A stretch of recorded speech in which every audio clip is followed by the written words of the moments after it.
Welcome back, ladies and gentlemen, StarCraft fans all around the world.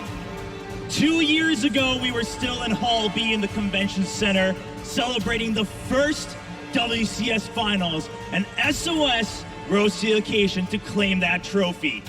Fast forward a year, we had been hearing about this young player with so much potential, and finally he said, "My time has come. Life takes the championship in 2014. Now, both players stand by to make history. No matter who wins, we will have the first two-time champion in StarCraft 2.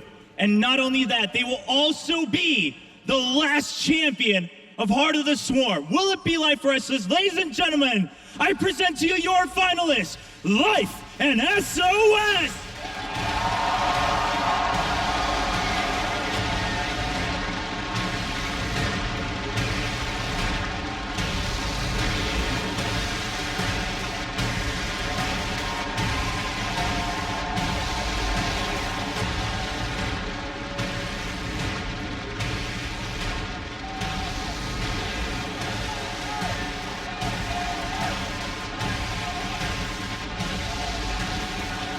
This is the last match to find out who will be the last man standing. Welcome to the WCS! Ladies and gentlemen, I am losing my mind. These are two of my favorite players ever. This auditorium is packed. Hi, hello everyone. You guys are awesome. Oh my God. I hope people at home can see how cool this is. This is an unbelievable crowd. What a perfect finale, Jeff. The perfect finale to Heart of the Swarm. I really like, I think Dario said it earlier, it's just, and we were all kind of talking about it, but the upsets that occurred, and still we get this storyline, these two guys, like, what a way to send off HOTS. I'm stoked, beyond words. I'm just speechless. And if I look at this crowd, how dare anybody say it that game?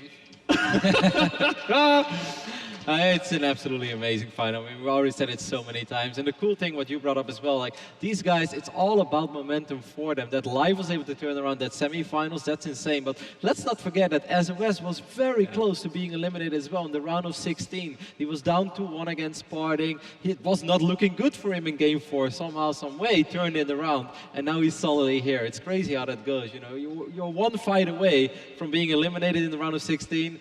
Or you're just standing on the stage. Well, even further back, and I think it's so cool you're here, Kevin, because that was one of the messages you've been bringing throughout the entirety of BlizzCon, was s0s actually just kind of barely qualified for this tournament, and he missed the last BlizzCon because he just kind of forewent an entire tournament that didn't get him in here. So it's like, I'm glad you showed up, and I guess he's pretty okay with it too, you know? Yeah, I can't remember which number it was, but it was either the 14th or 15th ranked player was s0s, and you have to be top 16 to get here. So just barely managing to get in there.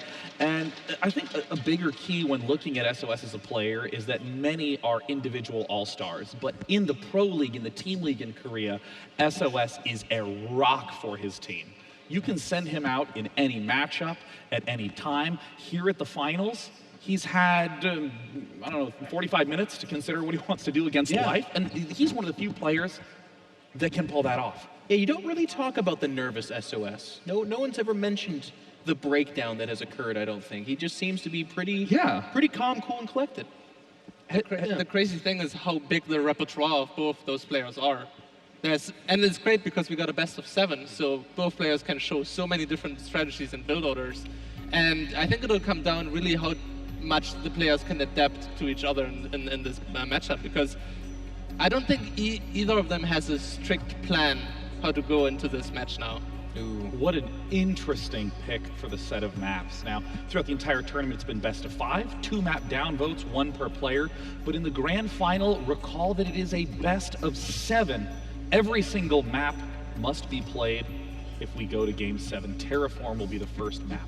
I mean, we already know that both these guys are crazy and they do a lot of weird stuff, especially early game. And now we are going to see them as well on Dash and Terminal. I mean, these two against each other on Dash and Terminal. I don't even know what to expect. I don't even want to know, you know, or try to make any predictions. Our first map is going to be Terraform. That is a map that normally plays out relatively standard, but with these two, I mean, there's really no telling him. All bets are off. I want to ask you though, I mean, we kind of recognize that both these players are fairly aggressive, as I would say, especially in this tournament, seems to be true. Dario, when two aggressive players play against each other, like what kind of psychology do you enter into? Do you know that and back off and become defensive, hoping to receive the aggression, or do you just get more aggressive? Well, it depends a lot on the matchup, and especially in the PvZ, we were talking about it earlier as well, how Protoss is, in theory, relatively safe against early aggression by Zerg. So if I would be s0s, I think I'd take it a little bit more defensively against Live. Yeah, take it easy. I think they're just going to go absolutely crazy, and I think they will both get carried away by the hype of this finals and this LT. Yeah, I'm so happy that there's this many two-player maps in the map pool, because that's a lot of opportunity to prepare something deliberately cheeky in these matches. So we're about to hop into the match. Final question for you, gentlemen. Roddy, starting with you. Who's going to win the global finals? Gotta go with Life. That'll get a cheer. Well, I don't want to sound like the sour Zerg, you know, that never wants to cheer for the Zerg, but I think Protoss is pretty good. Yeah? This Protoss in particular. Oh, I'm in control. Thank you. I appreciate that. Oh no, that one? That guy. Yeah. He's pretty good too. So s0s is gonna take it. All right. Okay, why are you so confident in s0s? We've been talking about Life a lot. We've been talking about his tenacity. We've been talking mostly about s0s's creativity. Why do you think he's going to win the second global finals here? Life is extremely good at causing mistakes of other players. He makes other people look silly and make them look like they're playing way below their own level. And I think s0s is too rock solid in his head, in his mentality, and in his skill level that Life is just not going to be able to do that to him. So he's going to have to revert to a more standard, longer playstyle. And then suddenly s0s looks a little bit better than Life. Jeff, prediction. My prediction is in complete alignment with the story of StarCraft. We had Heart of the Swarm where Zerg was doing pretty okay. Kerrigan still wearing the heels, kicking butt. But Legacy of the Void, Protoss can take back Ire. I think it's s0s all day, all night. Boom. A moderate cheer. In terms of just data, I might normally go for s0s, but Life is on fire this tournament. I'm going to throw in my hat to Life's corner. Two of us think Life, two of us think s0s, but on the sofa, off the sofa, in the back, out here, we're all saying the same thing. We cannot wait to see these games. Commentators, bring us into game number 1. What's up, guys? It is time for the final Heart of the Swarm match. s0s against Life. After this, we're going to be crowning our final champion, Artosis. It's so exciting, and thank you to all of you tuning in on DirecTV, Twitch, and of course, here at BlizzCon. It's a fantastic crowd, fantastic set. We really could not ask for two better players. Two BlizzCon champions now duking it out, and only one is going to be able to repeat that process here. And make some noise, guys. We are going into game number 1. s0s against Life.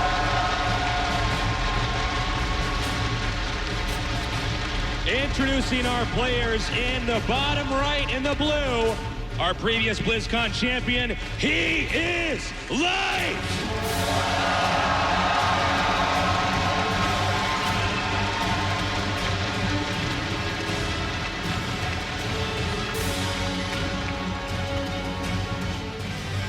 And in the upper left, in the red, make some noise for s0s!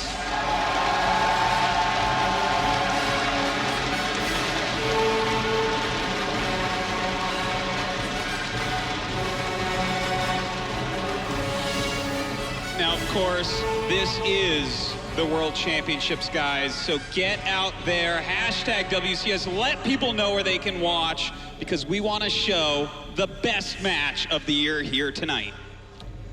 This is going to be such a crazy series. Life so well known for harassing, for winning, by just exploiting a moment or two where his opponent's not paying attention, getting in there, doing that damage. s0s, it's a bit more difficult to describe how he plays, because it's so perfect. He gets into the strangest situations and ends up making it work no matter what. Well, talking about strange situations, SOS has made an 11 gate outside of his natural here, so he is going for a very early Zealot rush on Life to lead off this series. And interestingly enough, we have Life over here just taking an expansion hatchery, but not the natural. Over here in the center right, this could get a little bit weird. So when you have these two hatcheries disconnected like that early on, that means obviously you can't get Zerglings to meet up with each other as easily. The Zealots can be split more easily, harass drones quite quickly. I'm very curious how Life is going to handle this. Well, he doesn't have any units to handle it with, so I don't think he's going to handle it too well, to be honest. Life has been playing a very greedy style against Protoss tonight, especially against Classic, and SOS obviously knows that. Look at this, he's even adding a Forge. We are going to see a Zealot and Cannon Rush going down. You know, SOS, very well known for his cannon rushes. He identified that there was no spawning pool right away. Now, look how he splits here. The Zealot going into the main. Meanwhile, a cannon rush over here in the center right. This will be incredibly difficult for Life to handle. The spawning pool isn't even done yet. There's no drones up here. You can count that hatchery out already. That cannon is going up. In the meantime, a Zealot in a perfect location here. Some nice drone micro by Life. He does take it out, but not before losing 3 drones. And with the hatchery finish, the cannons can punish that so hard. That expansion should be taken out. Meanwhile, the second Zealot now comes in here, harassing the drones. So many bruised drones. SOS carefully microing in between the minerals to get good surface area. Oh, just a beautiful move here by SOS, running back and forth in those minerals. He's costing so much lost mining time here. Life is having a hard time making anything work right now. The cannons are now hitting the hatchery. That war for sure will go down. We also have the Zealots continuing to hit the drones. Nice micro by Life. He does manage to take the Zealot out. Meanwhile, over in the upper center part of the map, another expansion, the gold base being taken. I think that's probably the best move that Life could do given this really impossible situation. Yeah, no, I mean, SOS had a brilliant, perfect opening here, killing a hatchery, killing 5 drones for 2 Zealots, dealing ridiculous amounts of damage.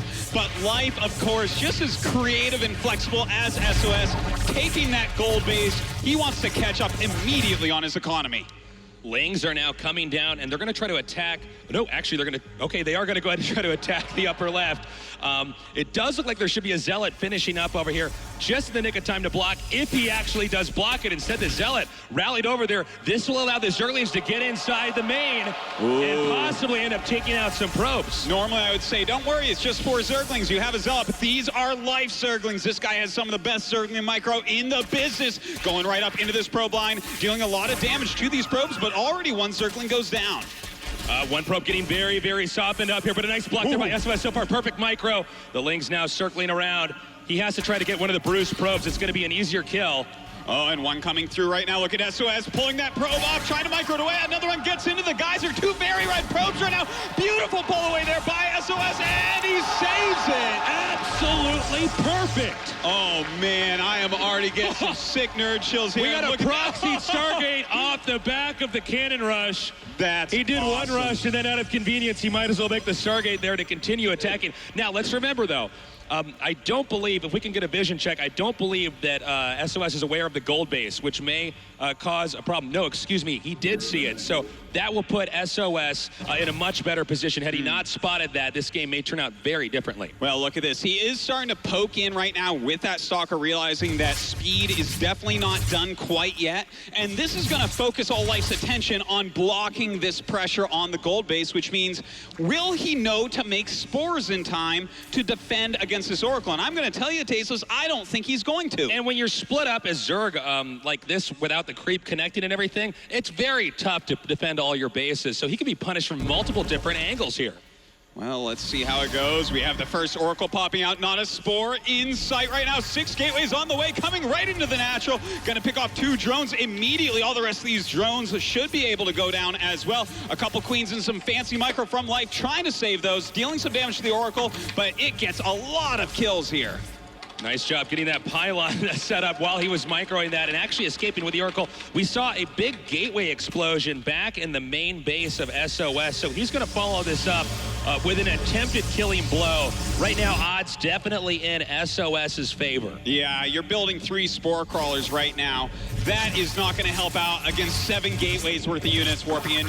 Even the second Oracle comes in, gets some more units, some more drone kills, and flies out of there. This is going to be a deadly push from SOS. I really like how SOS has been adding on damage since that cannon rush. He makes a Stargate there. Now he's using that to warp in more units to amplify the rush. This is going to be very difficult. And keep in mind, SOS, he gets to choose whether to attack the gold base or go into the main. And I would say losing either at this point in time for Life would result in a loss. Yeah, it's pretty unacceptable to lose anything more as Life. He's already lost 13 drones to Oracles. He lost 5 early on. He lost a hatchery early on. And he's done no actual damage to SOS, who saved every probe in his base somehow. But this is going to be a game-ending move if SOS pulls it off. Also, bear in mind, Life did not see the multitude of gateways that were made inside of SOS's main, so it's very difficult to have a good sense of the timing of the attack. So there's a big chance that this attack right here, right now, may end up blindsiding Life. Well, it looks like it is going to. Not a lot of units here. Some Zerglings come in for a flank maneuver, but the Oracle's sitting here. A couple force fields go down. Gonna be able to pick off those Lings very, very quickly. The Roach is starting to fall as well, and Life has almost nothing left. The attack is now coming down here. Now, there's many ways he can do this. He can either try to stay here and fight in a second. He can go up the ramp and try to just block off the main. Reinforcements coming down right now. The number's just too great in SOS's favor. Well, it looks like he is pulling his drones, trying to fight right now against these s0s, and SOS takes game number 1 in convincing fashion. I mean, that rush from start to finish was just too sick, man. So perfect.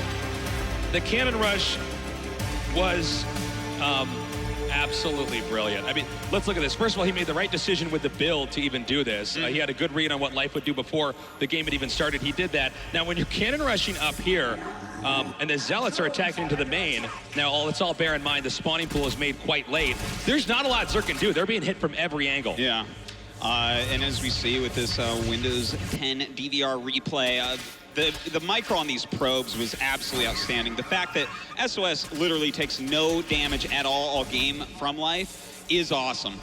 Just a fantastic player. And I do have to mention, Tasteless, that the first game sets the pace of the series. Yes, very true. In this best of 7, the fact that SOS opened up with something that says, hey, Life, if you try to be greedy, I will kill you. That really should be dampening Life's plans. It was really smart, and I love what you said there, Artosis, because when you're in a best of 7, game 1 is so impactful because both players are trying to read each other for information throughout the series. So if Life opens up a little bit greedy and SOS goes in and punishes him so hard, Life may be reluctant to do any kind of greedy build again.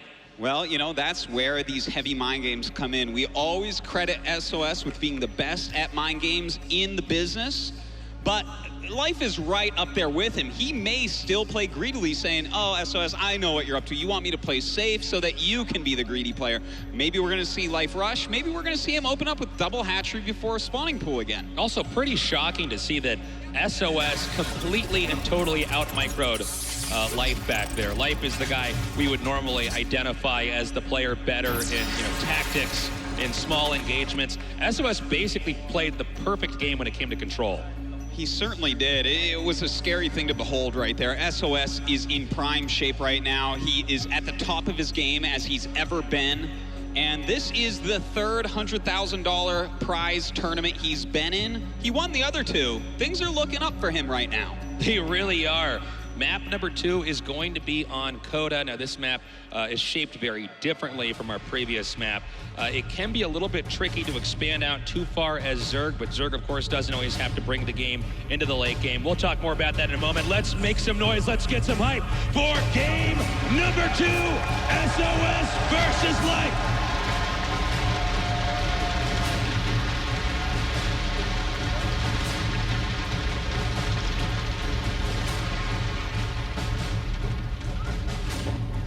In the bottom right, in the blue, our Zerg player going for a quick spawning pool. Make some noise for Life!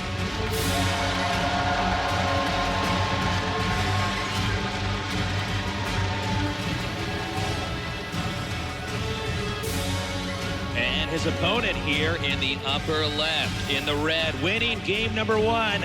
Let's make some noise for s0s!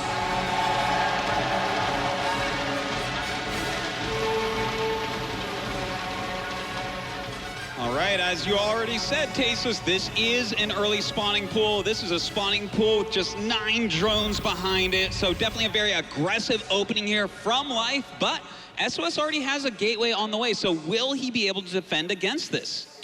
Well, Life definitely shifted gears. I don't know. We won't know for sure until we ask him if this was a premeditated build or if this is a reactionary build to what happened in game number 1. But he is going to go for quick Zerglings out here. And that means it's going to be s0s that is forced to be the defender in this game. Yeah, look at that. Already sees 6 on the way. He knows what he has to do from here. Putting down a second pylon. Looks like he's going to go for a full wall in and chrono boost out this Zealot. He is going to have to get a bunch of Zealots out and try to hold against Life.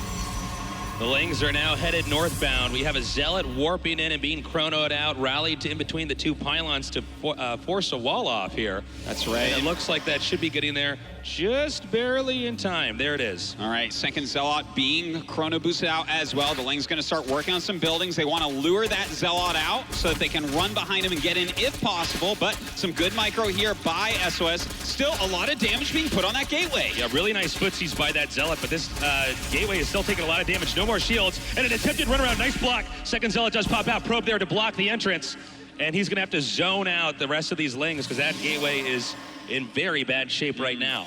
But you know what? With 3 Zealots out, 8 Zerglings aren't really going to be able to finish it off. So a good hold so far by s0s. But behind it, Life is taking his expansion, something that s0s is going to have to do very soon.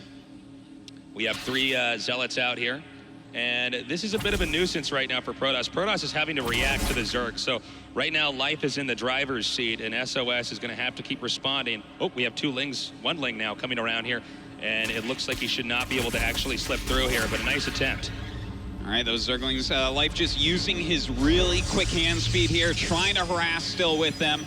But looks like s0s now with 3 Zealots and a Mothership Core out, maybe going to put some counter pressure on. What he would want to do with this is force out some more Zerglings instead of drones from Life, further hurting Life's economy. Remember that what we just saw back there from Life, he's known to be the best at that in the world, trying to get Lings inside of your base. So a pretty impressive job there by s0s to hold it. Now, s0s feels pressured right now to do some damage to the opposing player. He has to get down there and try to threaten Life. Life is doing everything possible to slow down this attack. You saw he made him chase those Lings to the upper right and then ran past, now making a beeline over to the expansion. There is some defense here, but that did slow down that rush. In a minute here, we're going to see if s0s can actually do any damage at all.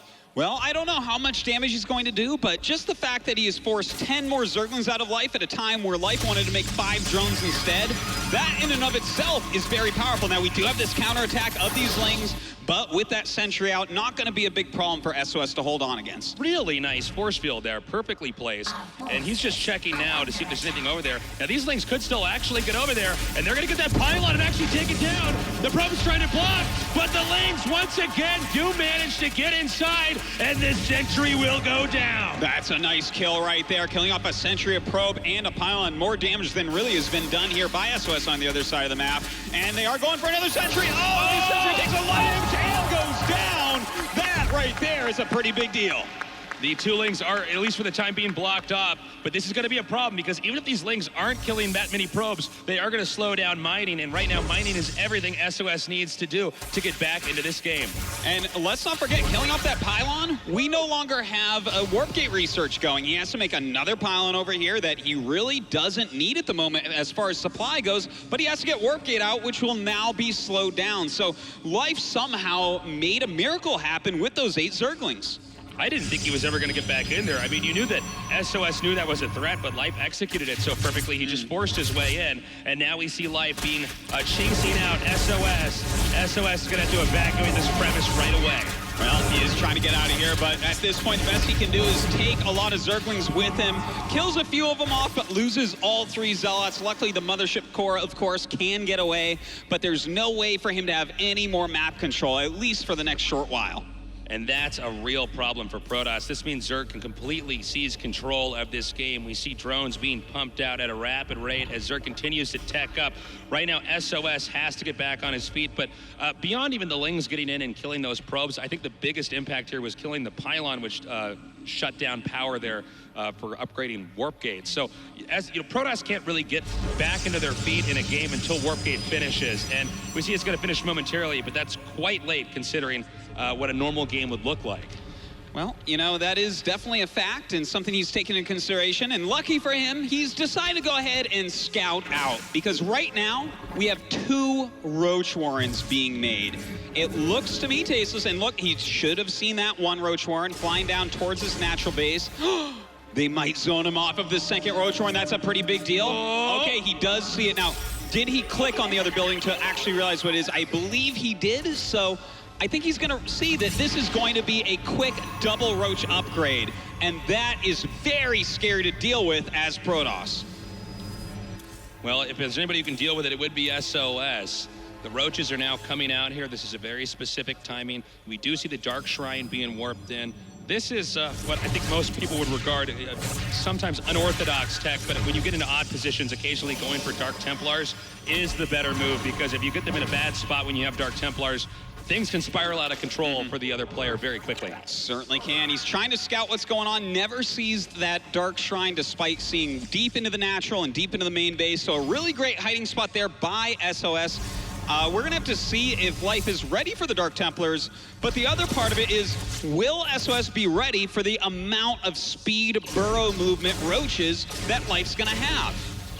It's going to be pretty difficult. Now, when Life is investing in an attack like this, you have to remember that the attack has to do a lot of damage. Usually attacks like this are intended to win the game or cause such a crippling blow that there's not a way to recover. And the Zerg can then make decisions from there. But SOS, as we've seen in this BlizzCon and over the past years of casting him, you and I, he recovers from stuff that we do not think is possible. He really is kind of, it's a bit of a Neo in the Matrix situation here. He actually bends the universe to his will a lot of times. So let's go ahead and see how he manages this Roach attack that's coming up here right now. Well, it is a lot of Roaches. He has to get out of there right now. Immediately, the Roaches burrow, go over those force fields, push forward. He wants to get as many sentries as possible, does pick one off, but he will be defended from there.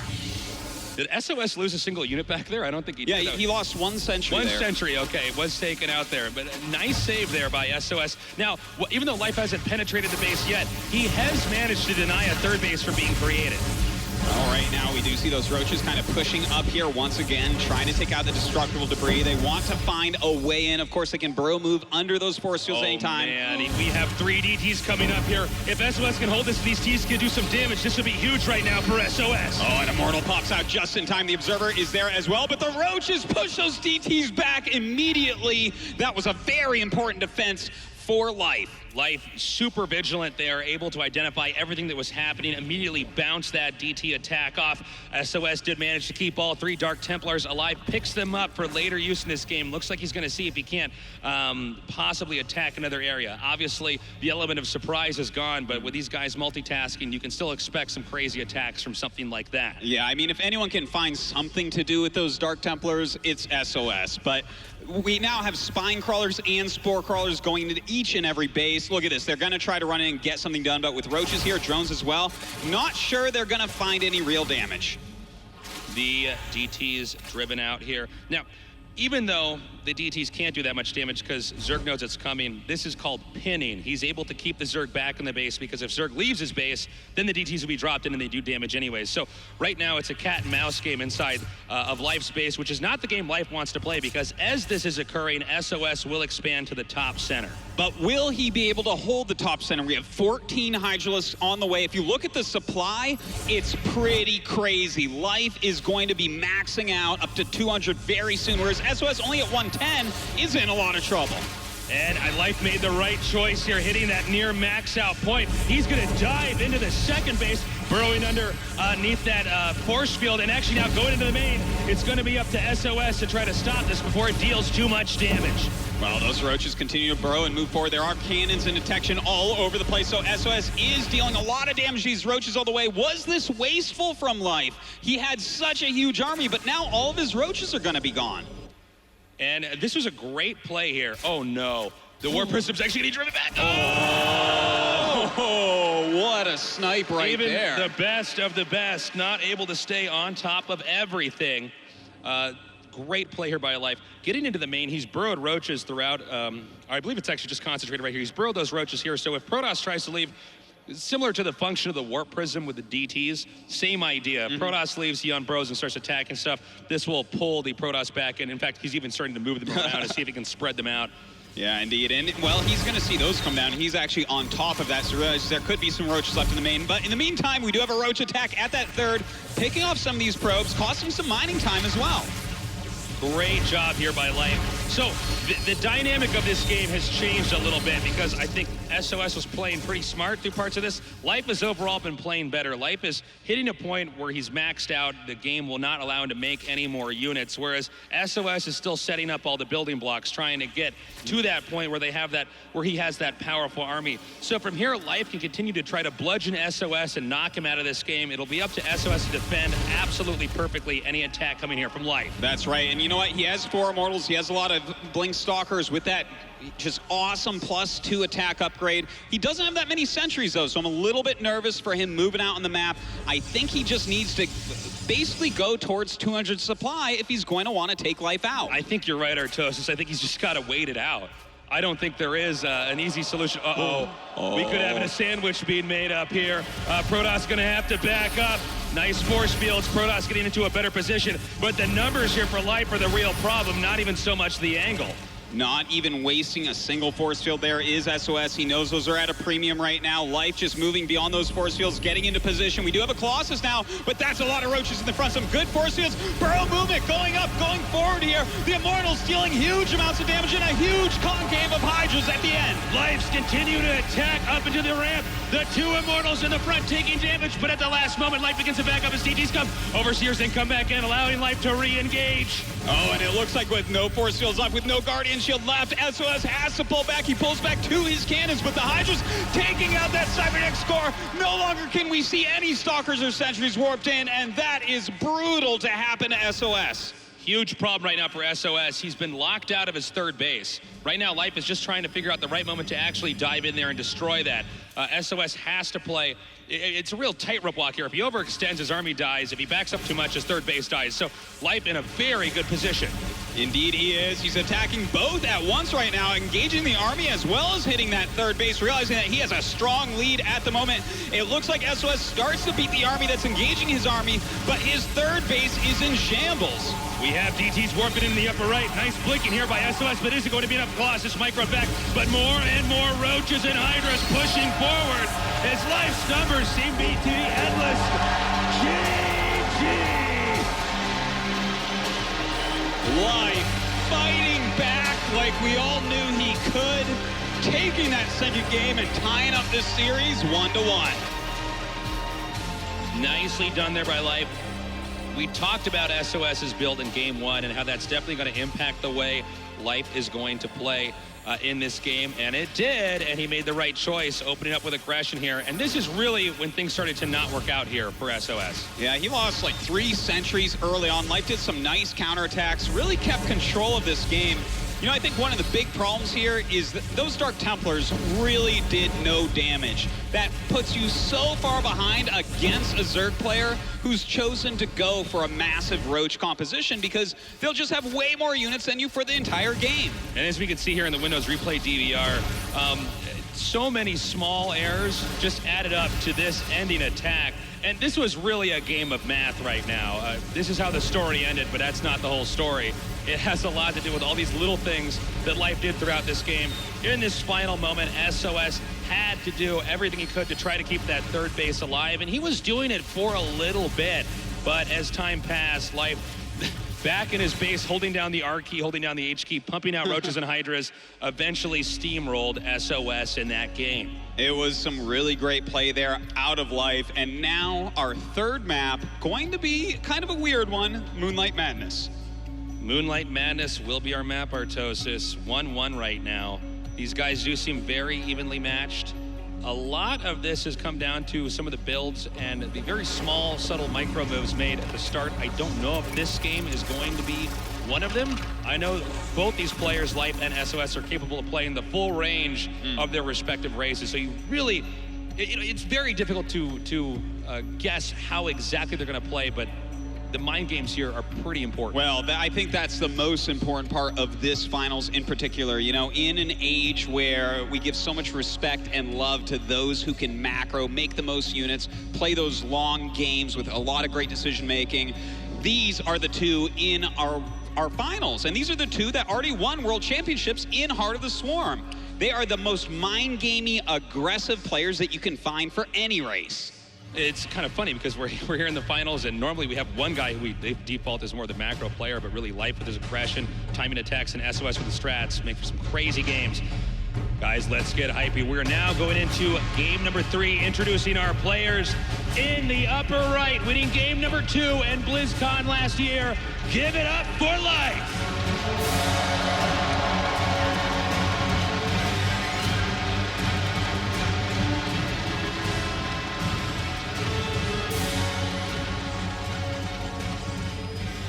His opponent in the bottom left, also a BlizzCon champion. In the red, he is s0s!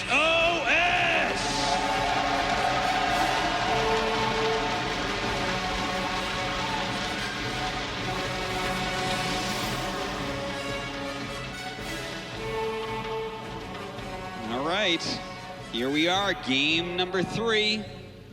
And, you know, on this strange map, this is a map that isn't really used all that much in the scenes that these guys play the most of their games in. So they're going to be a little bit unfamiliar with it, but I don't think that's really going to affect either of them because, again, so much of this matchup comes down to the mind games, to these two tricking each other and getting an advantage. Well, I'm curious to see what the builds are going to be here. Remember, a best of 1 is different from a best of 3, is different from a best of 5, is different from a best of 7, because the more games you have, the more time you have to study your opponent. So the strats, they pick out the orders in which they do the strategies and how well those strats work against each other. They're constantly factoring in before each game. And the fact that both games started out with a beatdown pretty early on that then snowballed is pretty significant. We haven't seen a neck-and-neck game yet from these two guys, but it does seem that Life so far going to once again opt for early spawning pool, and I think that's a wise decision. If I was in Life's shoes, I would not be comfortable not having the ability to defend myself. You can't really gamble that much against SOS. Yeah, you got to be careful about that. And, you know, I'm interested to see how greedy SOS gets against this. It's obviously, you know, a very fast speed build. We saw him do something somewhat similar in his previous Zerg vs Protoss matches, where you get a lot of speedlings. You can break down those back rocks and do an attack, but SOS, I think he's going to be ready for everything, and he's already got a Nexus halfway done, so if this doesn't hurt him, he's going to be way ahead. That's very true. I mean, if you're going for anything that can attack early, you're probably not going for your economics early. So this is going to be something that if he doesn't do damage with, SOS will end up ahead. All right, well, we do have Zerglings going across the map. A hatchery has been started at Life's natural expansion. More and more Zerglings being made, and that Zergling speed is on the way right now. It looks like he wants to start putting some pressure on this front gateway. Maybe his strategy here is to just break down that front door.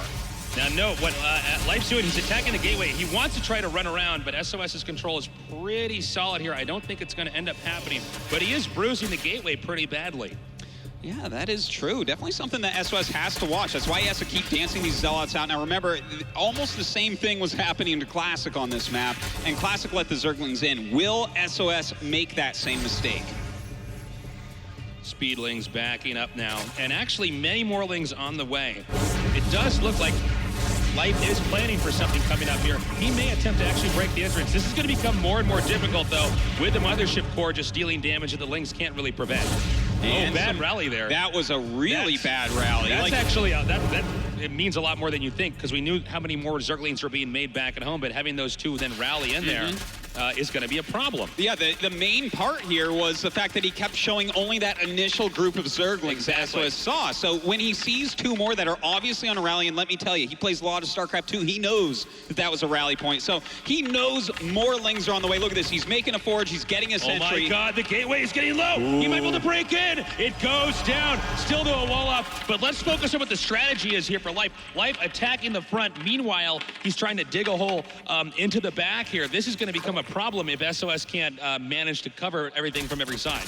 That's right, but SOS, he is getting ready. He's already knocked down those back rocks. He's made a cannon there, and a backdoor attack absolutely will not work against SOS here. Now, even though the gateway was destroyed, it's really more important to be killing probes. So if these Lings don't do much of anything, it'll be a problem because any Zerglings you're making are also drones that you're not making.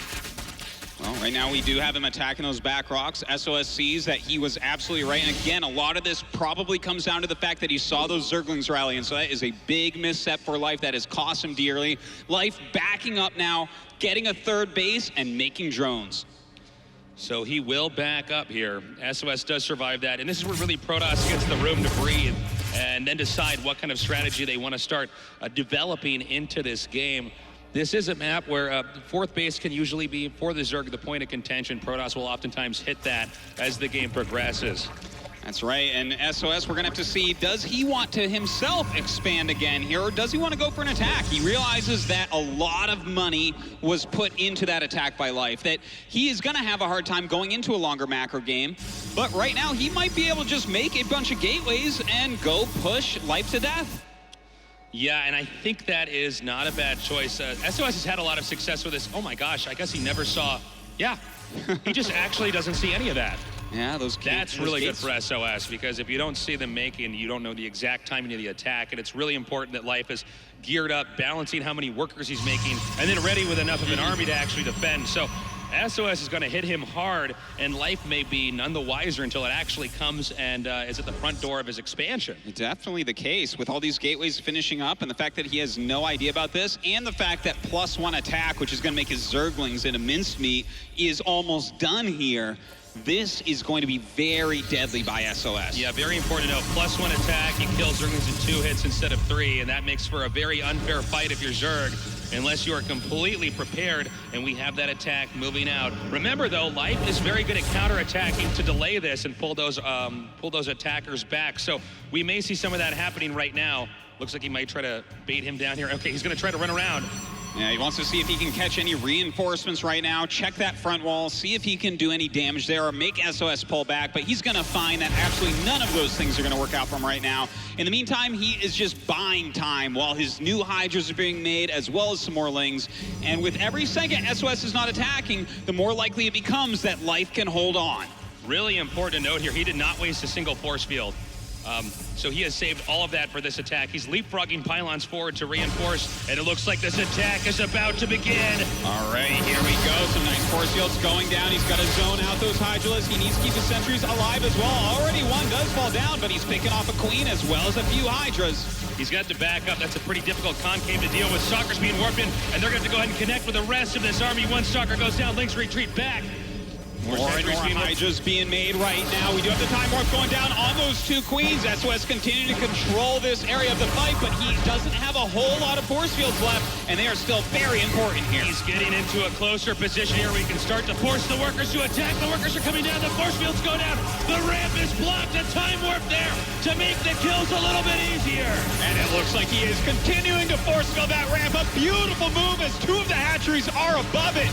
Many of Life's units actually stuck up there, and SOS is dividing and conquering Life's army. Look at his control. It's perfect. He's staying just out long enough. He's got just enough sentries. He keeps locking out the ramp so reinforcements from the main can't get in there. He even and there it is. GG. Unbelievable. Oh, man. What a game there by SOS. Life making just one tiny mistake on the rally point of those Zerglings, and SOS pushing him into the ground because of that. Just beautifully played. I really want to highlight what you're saying here, Artosis, because I don't even know if we're going to be able to see it when we take a look at the replay, but there were, I believe it was like 8 Zerglings attacking the gateway. But then 2 more rallied in. Now, at the pro level, you were either making those number of lings, and then you go back to drones. But the fact that he just had a right click to send the lings when they popped out towards the gate, those 2 lings popped out, and that gave away everything to SOS. It seems so small, but that was the turning point. And then, of course, SOS's brilliant attack and push into the second base. Yeah, and you know, something that we almost didn't say enough there is he continually force-failed the ramp, which kept all of the units coming from the main hatchery and the third base hatchery from joining up at the natural for the defense. And against about 1/3 of the units, it was an easy win there for SOS. So there was the gateway that was destroyed. We did see the 2 lings that came in there, but this was the beautiful push that not anybody can do this. Trust me, he had to be very economical with these force fields. You don't have endless of those to cast. Yeah, he slowly but surely pushed into there and then started blocking the ramp. He saved force fields specifically for that. He just stayed close. There's a time warp, and this triggered the engage. The bottom right side is slowed down, and the ramp is cut off, and he can just nudge his army closer. And when that hatchery is under fire, Life is forced to pull the workers out to try to defend, and that's when the killing blow came into play. And you know, it was just so beautifully done by SOS. He even kept that mothership core alive the entire time. We've seen that die a lot during this type of push this weekend, and it was awesome how he used that for that vision so he could always hit his force fields.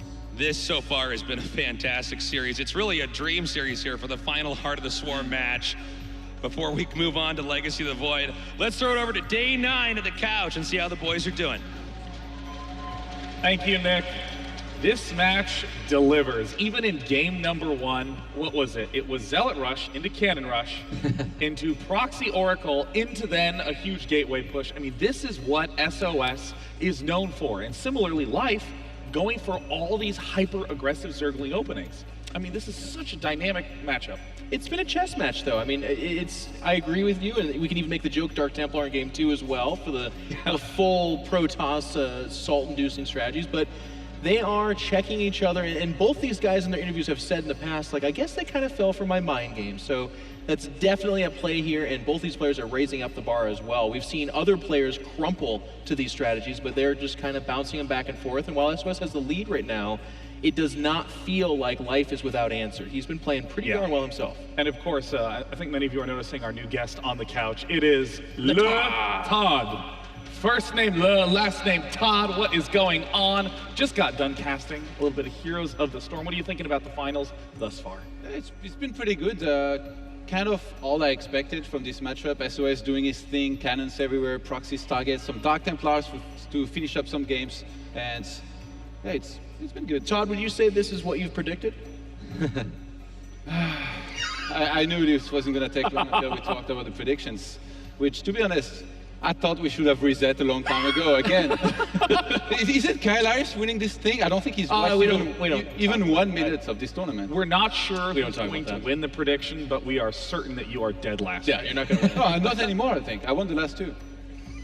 Not You're according still to dead me. last. So. Stay on topic, please. Yeah. Just trying to get a rise out of me, and it's working. Let's move on.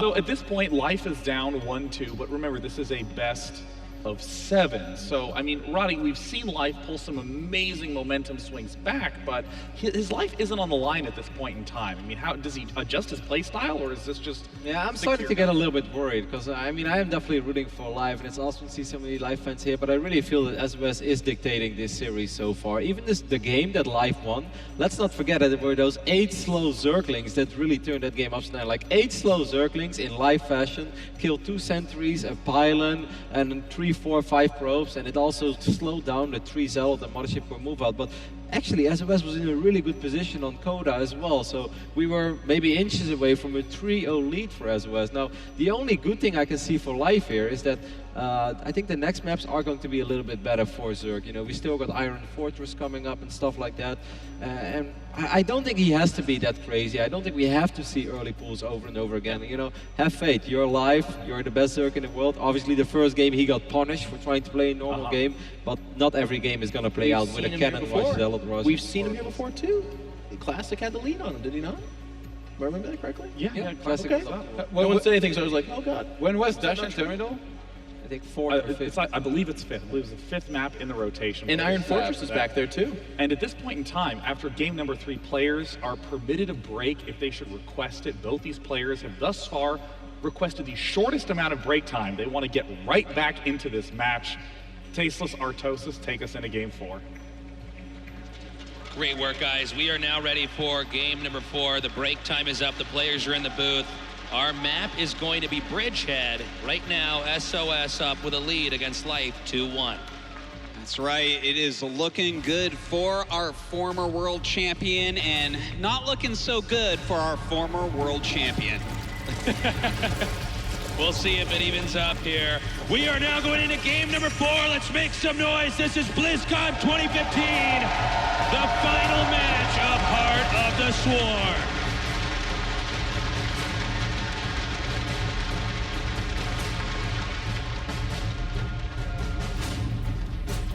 Introducing our players over here in the bottom right, in the blue, our Zerg, the champion of BlizzCon last year. He is Life!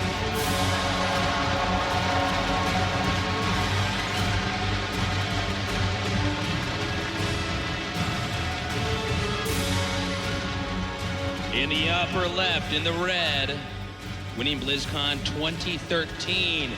Make some noise for s0s!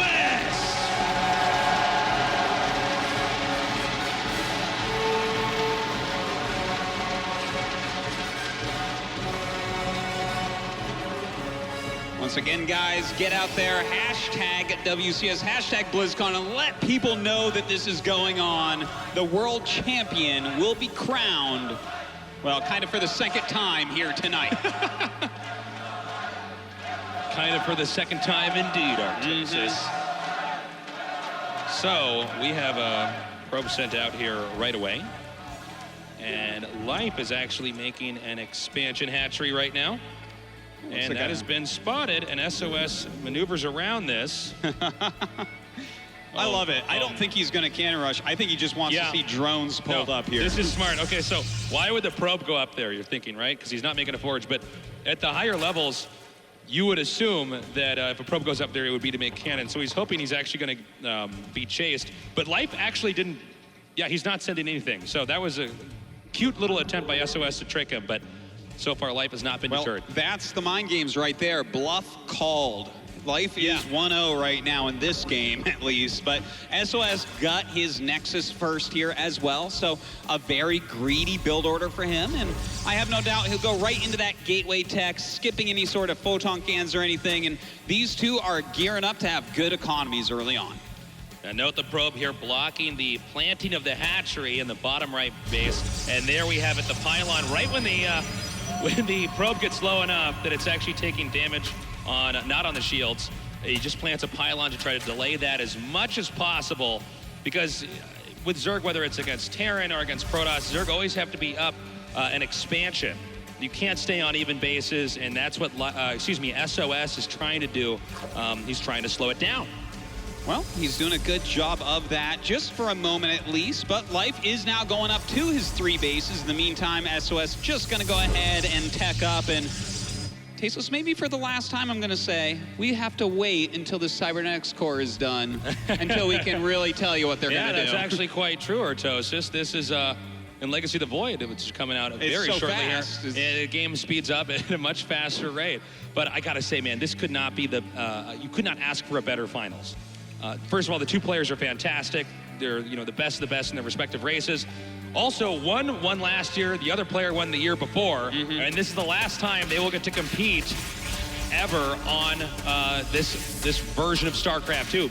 And you know what? The winner of this is their game. Yeah, absolutely. With 2 world championships, they won in Heart of the Swarm. Yeah, that's 2/3 of all world championships in Heart of the Swarm. So. Yeah, and that's more than 50%. So that's crazy. There you go. Yeah, they win right there. And the other guy is definitely second. So there you have it. It's pretty wild when you start thinking of it in those terms.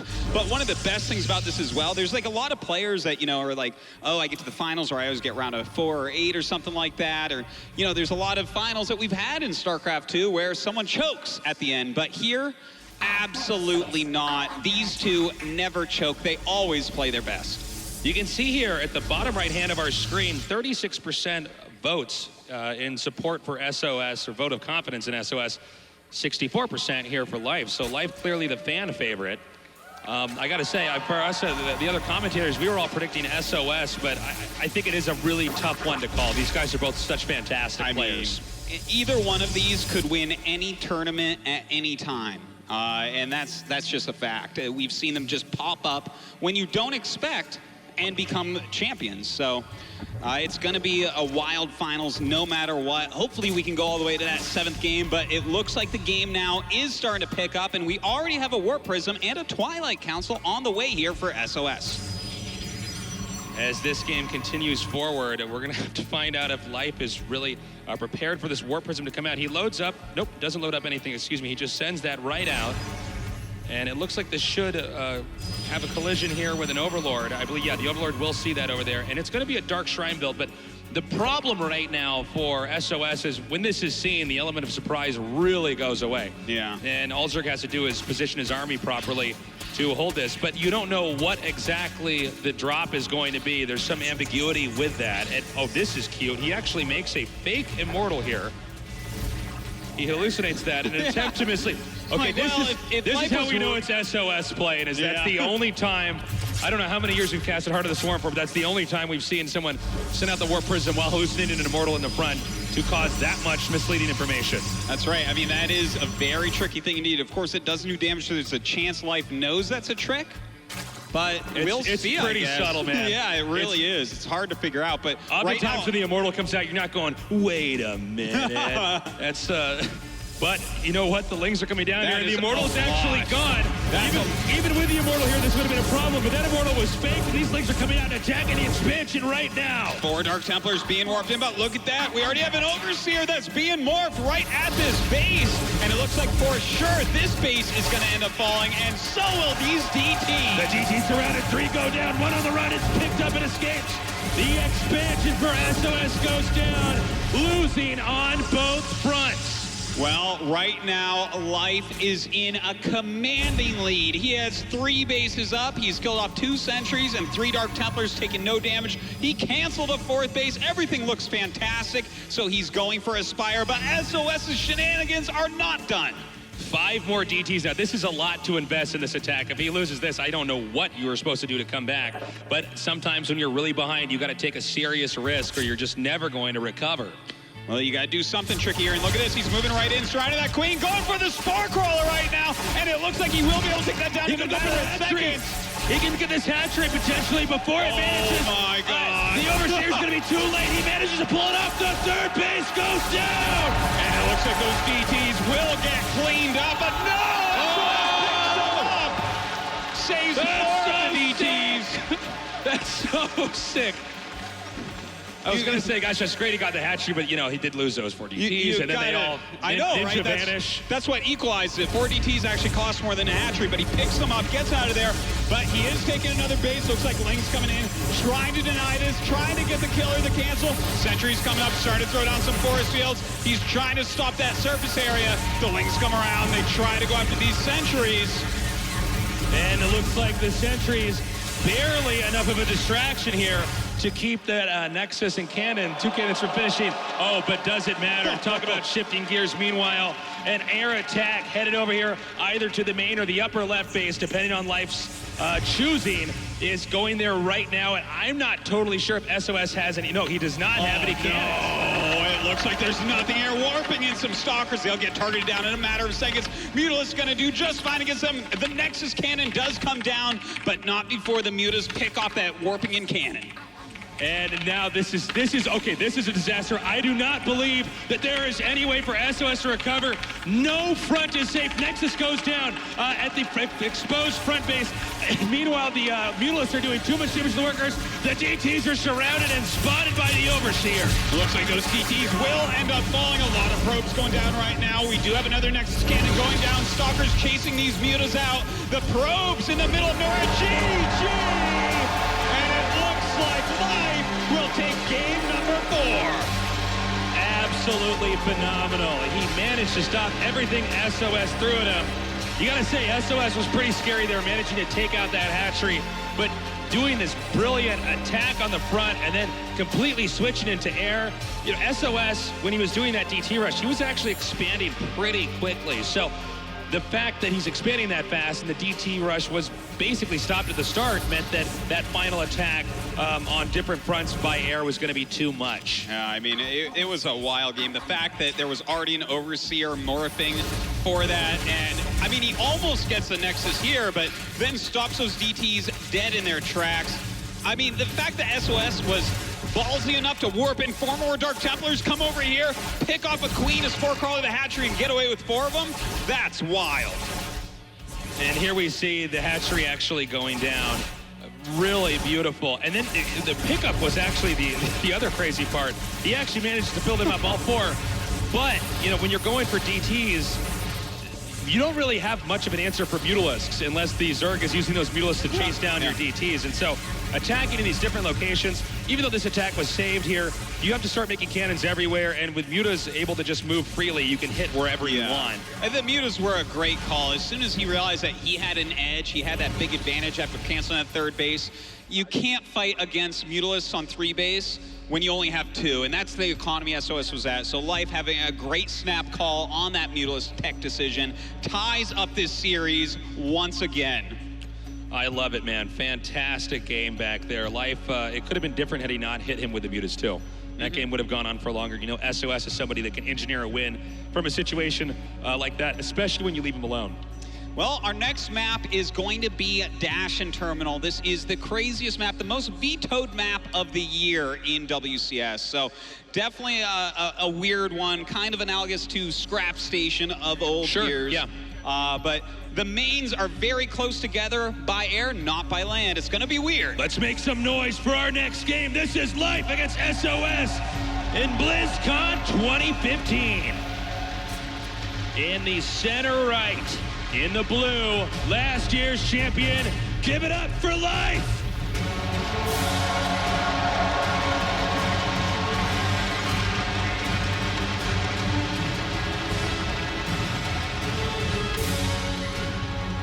In the top center, in the red, winning BlizzCon 2013, our Protoss, he is SOS!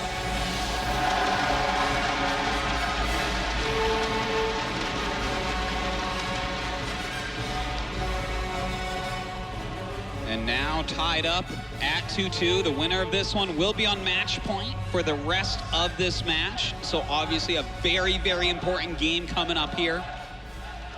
Such a close series. This is the perfect match. You could not have written a better script for the finals. Esports fan fiction, man, except it's actually real. They're tied up 2-2 right now. And I'm not sure if we're ever going to see Life in this series do anything like that DT rush again. Never count him out, but I would predict he's going to stay away from that. Yeah, I mean, both games with Dark Templars, he lost. Yeah. Life is on top of that. I just don't think it's viable against him. He just seems to absorb the attack too quickly. So we'll see. The Overlord now coming in here and checking to see the timing of the Nexus, which is going to be an inevitability in this matchup. And so from there, Life is just going to react and do whatever he can to get as many drones out as possible, unless he opts to do some kind of rush and end the game. Yeah, you know, this game, both players kind of playing it safe, to be honest. It's like, we see a hatchery first into a spawning pool, not too many drones, not too greedy there, not like a double hatchery first. And then SOS just going for a gateway into expansion. That's like very middle of the road. You get your expansion up, but you feel safe against just about everything. So both of them realize how important this game is in the grand scheme of things. The probe now coming into the main, just do a little bit of scouting. And the core nicely placed over there in the back. That makes for a nice little block there, since on this map you can get a little bit behind the natural expansion. And you want to make sure absolutely that there's no way for Zerg to slip Lings in, especially out of all people, Life. Oh yeah, indeed. And in the meantime, Life is going to go ahead and take his own third base. No gas is taken quite yet, so Life going to be going for much later Ling speed. Something we haven't seen much out of him so far in this tournament. Yeah, I guess that's true. We actually haven't seen as much of that. It'll be interesting. Are we going to see Life do, you think, any kind of a rushing? in this game. I know he's already getting the third hatch up, but it really doesn't look like it. It looks Yeah. like he actually wants to play a defensive macro game, which is what you'd expect out of many Zergs, but not Life. Life has really been putting people on their back foot, but doesn't that make for the perfect mind game? That's the last thing That's SOS true. will expect. You know, one thing to highlight is that it's not just about the players reading each other in this series. You know, we only have one match going on at a time, and obviously the players can spectate each other as they're playing. So, to some extent, SOS might have been even taking some details from the previous games that Life had played and trying to factor that into what's happening here. And that's what makes it so difficult to win, not just a best of 5 or best of 7, but an entire tournament is trying to transition play, mask what you're going to do, disguise your intentions as well as possible. Indeed, well said, Tasteless. Well, we did see that Overlord scouted that there is, in fact, a Stargate up for SOS, so that's definitely a very important scout. Shouldn't be taking much damage from the Oracle, but that's okay. It's not like you're far behind because of that. The Oracle is always going to get a pick off here and there, help against Zerglings, do a lot of scouting. It's still a very useful unit here for SOS. And we have seen SOS do some builds where the Oracle is used to follow up, for instance, for detection and some kind of big aggressive attack. Not clear if that's going to be the case here. Whoa. A fleet beacon. What? We are, that's a fleet beacon, everybody. So that's what a fleet beacon looks like. All right. I just saw Rotterdam fix a pillow on the couch. He's getting excited right now. We might be seeing something like early Tempest. We could be seeing... All right, well, hold on. I'm not going to say carriers. I don't want to get everyone's hopes up that much. That's but... in the next expansion. That's okay. I think if you look at the way the map is structured, there's this giant. If we can get a shot of the giant cavity between, so see this space over here, and that extends all the way from, you know, the entire upper right side of the map. What I'm trying to say is vacant. So you can get Tempest over there if this is what he's going to do. I don't know. And try. Yeah, he is going to do that. So he's going to try to poke into that location. This is not normal. This is not something that you see really at all. And this is actually the last time these guys will play. Anybody will play in a major tournament for Heart of the Swarm. And so he's pulling this out right here, right now. It's time for him to bust it out. I agree. And it's definitely not something that you see ever, really. So I'm excited to see, can SOS pull this off? Just such a quick Tempest. What does Life really have to kill that off right now? He's going for the lair just at this moment. Really, Queens and Spores are his only anti-air, but the Tempest vastly outranges both of those. What is he going to do? SOS is placed out. This is so SOS. This is so weird. Okay, so he's actually just making a beeline over there. Now, it's not easy to spot this with Overlords because people don't really do this, so there's not Overlords there to begin with. To check for this? Oh, he sees it now. Saw it. Okay, he saw it. He knows now. And now he's looking at the map structure. He's like, oh no. Oh my God. Oh no. The upper right side of the map is empty, and oh no. He's gonna come in over here, and you can just start gunning down workers.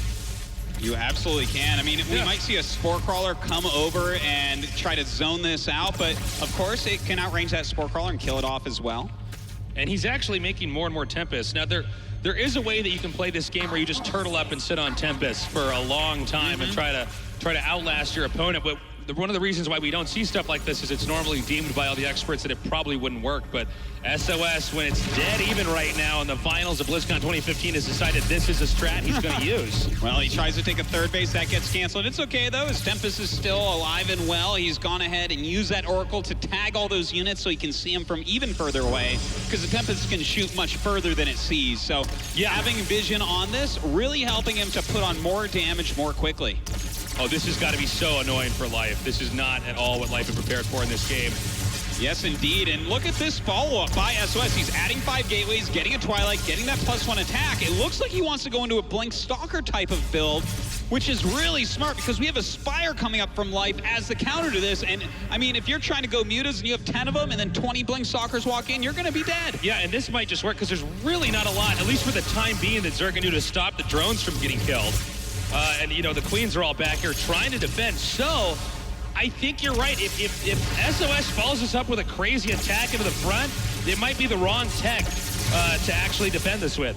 Well, it looks like still more damage being done. 7 drones being picked off, Queens as well, Overlords as well. SOS doing a great job with this really crazy strategy right now. And with that many sentries, more Stalkers on the way, Blink as well.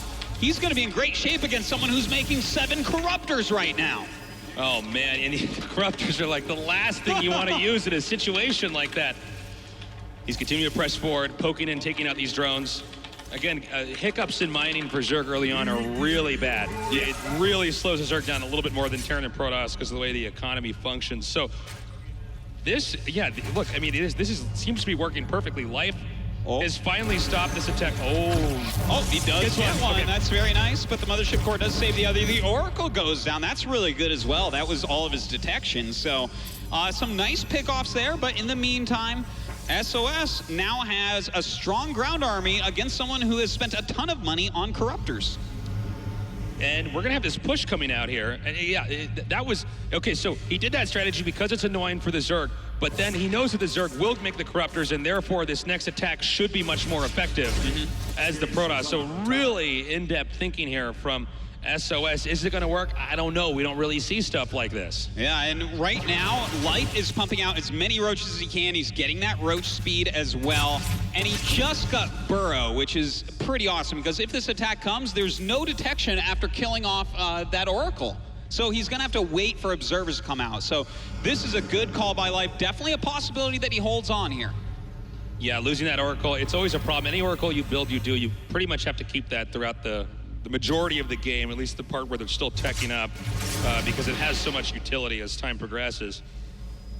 Now we have the army going back here. Protoss moving into 3 bases right now. Zerg going down into the bottom center to take the 4th base. Supplies 130 to 163. One thing to also know is when we saw that Tempest tech, even though that was cool and he was hitting drones, the other tech for Protoss was a little bit later, and Life was teching in a much more normal direction. So the battle may look a little bit different. It may be a battle that Life wins more easily than we expect. We don't know. Well, let's see here. Life is going forward with roaches, and a nice force field though, but that Burrow, once again, without the Observer there quite yet. Great call. We do see the Corruptors actually getting a little bit of value. You know what, they could go right over the Stargate, and they could actually get that Oracle as well. That's actually a really nice move there. In the meantime, we do have the roaches actually going over towards those destructible rocks near the natural. And we'll have to see what else he can get done here. But so far, good defense by SOS. And this is going to trigger the push here by SOS. He's going to be moving out now. And he's trying to engage these roaches as fast as he possibly can. And we'll probably see another blink on top of this right over here. No Overseer yet to try to spot for that Observer, so the Corruptors could maybe gun it down. Nice move, blinking forward here. He needs to pick off as much as he can, cleaning up a ton of the creep as well. Proximity pylon there, allowing him to warp in more Blink Stalkers, pushing forward with just a wonderful set of Blink Stalkers here to take out this army that's just not prepared. And he's going to continue to push forward. Nice force field, blinking back to get a good surface area. And it's going to be very important that Life holds on here. The supply is frighteningly even right now, 154 to 168. Well, looks like nice force fields coming down here by SOS. Life getting a gigantic concave, though. He is going to start backing up, taking off some of these Corruptors as he does so. Doesn't want that corruption helping out too much in this battle. Pushing forward once again is SOS. He actually has a supply lead at this point. That's a big deal in this matchup. And we do have Life coming in with a big concave. The Stalkers continuing to blink flank. A nice arc. The drones are being pulled. The angle better for Life. But the blinking might just be good enough for SOS. He's got to back up and start kiting these units. Coming back. Now Life will have to pull around. Right now this bridge acting like a giant funnel. Nobody can get a good fight when they're standing on it. That's right. Whoever goes through the funnel is going into a giant concave. And of course, Tasteless, as we know, the concave beats the convex. A wise man once said that, Artos. It's very true. And as you can see, the attack continuing to move forward here. He's actually going to just try to dive in on these Stalkers. Way too many Stalkers now coming forward. Beautiful. And all Life can do is try to hang on. Supplies even, never a good sign for Zerg unless both players are maxed out. And look at this, SOS brings back out of retirement that Tempest after he had picked off every single Corruptor. And this is just poking and prodding Life, putting damage on, daring Life to come into this concave. And Life once again engages here, but this Tempest continues to do a lot of damage. He's going to kite the Tempest back a little bit.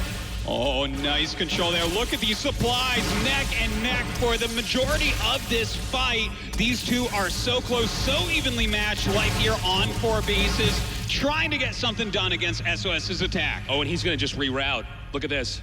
He's going to run all the way around and just go and blindside this hatchery. Because the setup was so perfect for Life. He just comes in here and gets this, and he can get out before the army of Life can even get there in time to defend. Look at that. That was a great move by SOS, cutting out one of those macro hatcheries, getting 7 drones, hurting that economy. Before that move, Life had a slightly better economy than SOS, and now SOS is in the lead in that regard. Yeah, and I don't know if SOS necessarily has to stop with the attack. I mean, he does have the luxury of maybe going back to his base and making another Nexus and continuing onward, but I think he could just keep the pressure on here. I think losing that hatchery is going to reduce the production for Life by a huge amount. Well, right now he is going forward once again. Here's some great blinks coming out of SOS. Life trying to get something done. Burrow moving all those roaches coming up next to those stalkers, but blinking back into a beautiful concave right now is SOS, and it looks like he's starting to take the fight.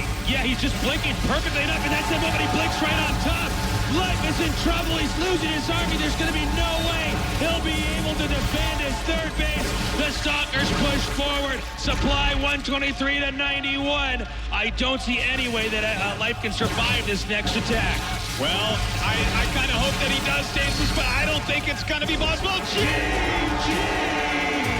SOS takes the lead 3-2 in the finals of the WCS World Championship. Brilliantly done. We have not seen that strat, Artosis. It's This a crazy was one. the last match of Heart of the Swarm, and he used Tempest to force the composition of Zerg to look weird and improper, and then do a really basic attack from there, pressuring the the Zerg, and getting him from there. It was incredible. He knows what Life's choices are against a strategy like this, so he forces them into those choices and then counters those choices with his own choices, giving him a great strategy, a great composition to finish this game off. And this was the killing blow here. You see the Observer goes down just in the last second, but there are so many Stalkers, it just does not matter. It just starts to spiral out of control. As long as you're blinking back the Stalkers being attacked, they're only going to end up losing shields. And once you get enough of a lead, you just blink on top of the army. The damage distribution is huge. We're getting close to the end here. It's 3-2. Oh, man. Next and look how map back gonna and be forth Cactus it Valley. is. SOS Life, SOS Life, SOS... Life? I don't know. I hope so, because then we could go to that crazy game number 7. We follow that pattern, though. Then SOS wins a tournament. I don't know, Artosis. Oh, that's true. But yeah, it's neck and neck. What do you think about the map Cactus Valley, Artosis? Well, Cactus Valley, that's a map that we sometimes see Zergs even veto against Protoss, so it's kind of a hard one. There's a lot of little chokes that force fields are going to be powerful in. I think that SOS has the potential to end it there. Let's go see what the guys on the couch are thinking about this. What an insane game. Day 9, what is everybody thinking? Well, we found the game pretty odd, Tasteless, to be honest. You know, when the Tempest first showed up in Dario, you were the first one to go, that's not a good idea. Well, I mean, I think it's just the spirit of Kevin on the couch that somehow 1-2 base Tempest is going to work out. Yeah, but do you disagree with yourself now? Well, I'm actually just going to say that straight up, I'm not actually so sure that was a strong opening. I mean, there was the moment when all of a sudden a bunch of Corruptors popped out and we all went, oh, uh-oh. We were all expecting something like a Mutalisk opening or some other sort of pressure other than Corruptors to be able to deal with the Tempest, because by just making 2 and then stopping, Life way overcompensated for that. But I love it. I love it in this situation because it's such a weird curveball that Life was faced with a situation where he was not really taking any kind of pivotal damage, and he's like, how do I best want to swat this? And he went with Corruptors, which I'm sure he didn't think very thoroughly through. He was just like, okay, capital ships, Corruptors, let's do it. And in the end, those Corruptors were so supply dense and just not helpful anywhere else that ended up being like a bait and switch. But it only really works because Life has probably faced that, I would guess, 0 to 1, maybe 2 times. Yeah, and I mean, plus the thing that you intuitively think is, oh, well, he's going to be needing Colossus at some point to deal with something more Hydralisk focused. So if I build the Corruptors, I'll be able to clean up the Tempest, sure, but then I can use those against the Colossus. And SOS is continue to say what's a Colossus in the series. I found it a really bizarre build. I mean, I have tried it against Zerg as well. You know, against Terran, I'm pretty convinced that it can work in some scenarios. But against Zerg, I tried it many times, and it does not work. At least not with my control. Obviously, I'm not SOS. But you know, normally what happens is that the Tempest, you start poking the Zerg a little bit. But there are a couple queens there. They transfuse each other. Meanwhile, the Zerg has a way better economy than you, because even as we could see in this game, it's hard for Protoss to go up to 3 bases after you open up with 2 base Tempest, obviously, because you have nothing to protect that base. But somehow, some way, you know, you kept Zerg, or kept Life on a relatively low economy.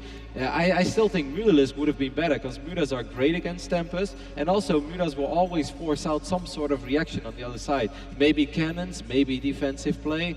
Well, absolutely bizarre game, and I mean, amazing to see s0s do this in the grand finals of BlizzCon. He goes for a 2 base Tempest opening. I mean, godlike, honestly. That takes that's amazing. balls. Like, it is, I mean, this is something that we talked about, I think, like right at the start of the opening show on day 1. Most players, when they're nervous, say, I'm going to do something standard. Not going to mess around. I'm going to do the normal thing. s0s up on the main stage. He's now 1 game away, and he just like, Tempest, you know, build some Tempest. That maybe seems cool. And now I think the big question is Cactus Valley. How does Life approach this map? It's really tough for Life because I think it's a really strong map for Protoss. It has a pretty easy 3rd base for Protoss. Lots of chokes in that triangle between the main, natural, and 3rd. So if Protoss even once gets into position, you get your natural and your 3rd split up very easily, and then it becomes really awkward to defend, because from which angle do you really want to attack? So Zerg kind of needs to be out on the open and try to put the pressure on Protoss. But then it's pretty easy to defend as Protoss there as well. Dario, that's well and good, but I really want to know how good are Tempests on Cactus Valley, to be honest with you. Well, you know, I don't want to lead myself too far out of the window. No, don't do But that. I think there's a 0% chance we're going to see Tempest. 0% chance.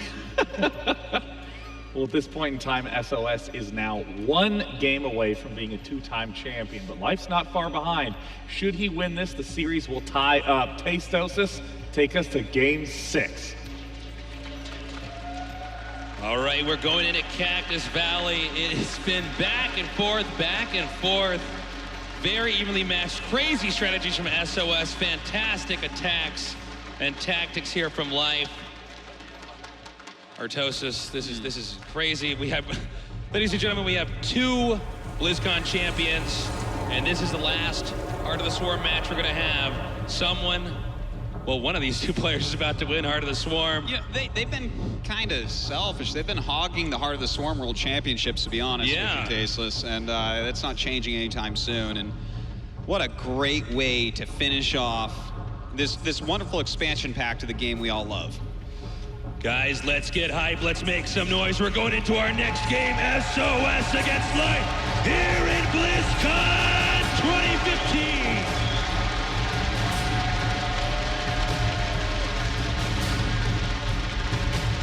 2015. Introducing our players over here in the bottom right, in the blue, the champion from last year. He is Life.